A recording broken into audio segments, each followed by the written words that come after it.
The first order of business is to get into the Final Four, the women's Final Four to be specific.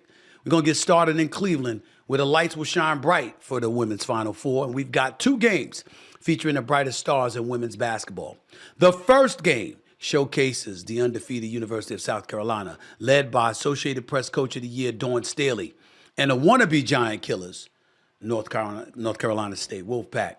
The second game, of course, is the marquee matchup between UConn's Paige Beckett against Iowa's Caitlin Clark, the National Player of the Year. Both players have won the AP Player of the Year, by the way. Paige was the first freshman to do it a couple of years ago, and Caitlin won the award twice since. Beckett's career has been disrupted by injuries, while Clark skyrocketed into the spotlight while becoming the NCAA Division I basketball's all-time leading scorer.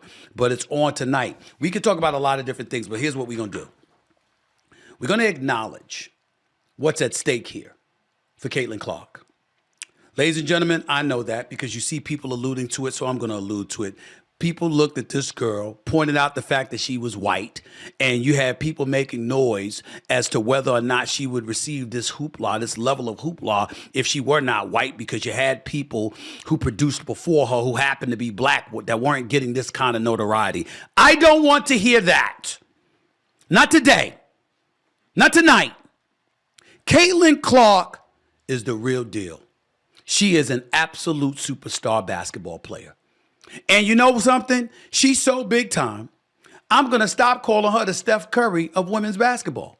I'm just going to call her Caitlin Clark.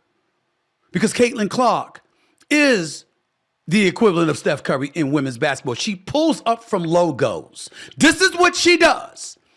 She dribbles around behind the back, between the legs, driving into the teeth of defenses, laying it up over bigger foes, pulling up from 40.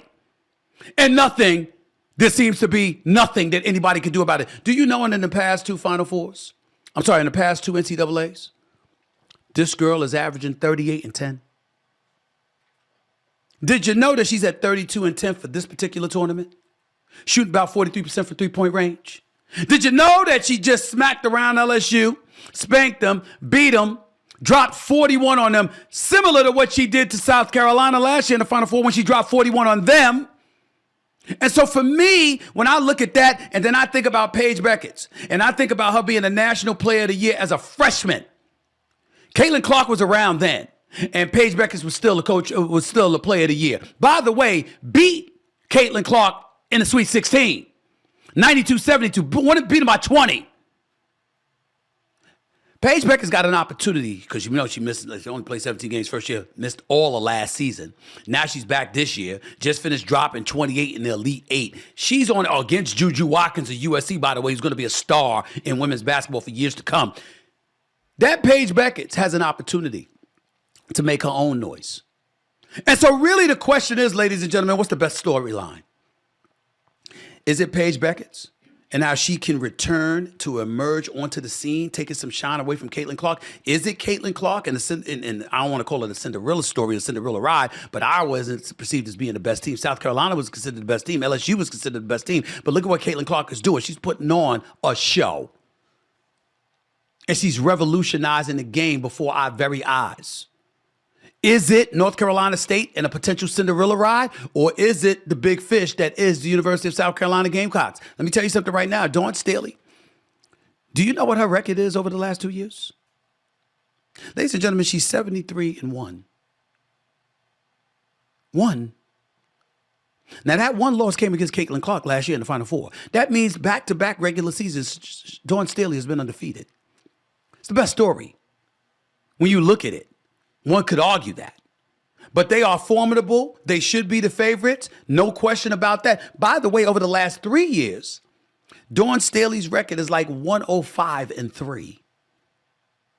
So we have to start talking about Dawn Staley in the same light as the late, great Pat Summitt, of course, the great Gino Auriemma, Van Devere Stanford. We got to start looking at her, and they're like Kim Mulkey, can't forget her. She's a 4-time champion. Can't forget her. We got to start looking at Dawn Staley in that light.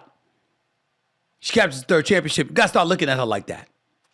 But there's another component that I want to bring up about this, because I think Iowa's going to beat UConn tonight because I don't trust UConn's bench. They only play 6 or 7 players. And I think Caitlin Clark's going to go ballistic.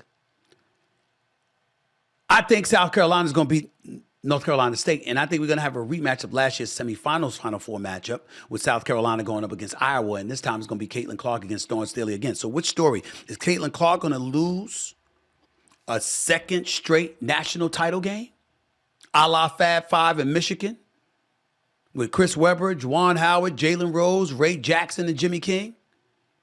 Are they going to lose back-to-back national championship games? Or is Dawn Staley going to get knocked off in back-to-back years in the Final Four and denied a national championship at the hands of Caitlin Clark? It gets very, very interesting. I think that's how it's going down. And I'm of the mindset it wouldn't bother me at all if Caitlin Clark ran the table and won it all. But I can't root against my girl, Dawn Staley. And I can't bet against South Carolina. I think Iowa and South Carolina meet for the national championship. I think South Carolina wins it. Unless Caitlin Clark drops 50, which I'm not ruling out, by the way.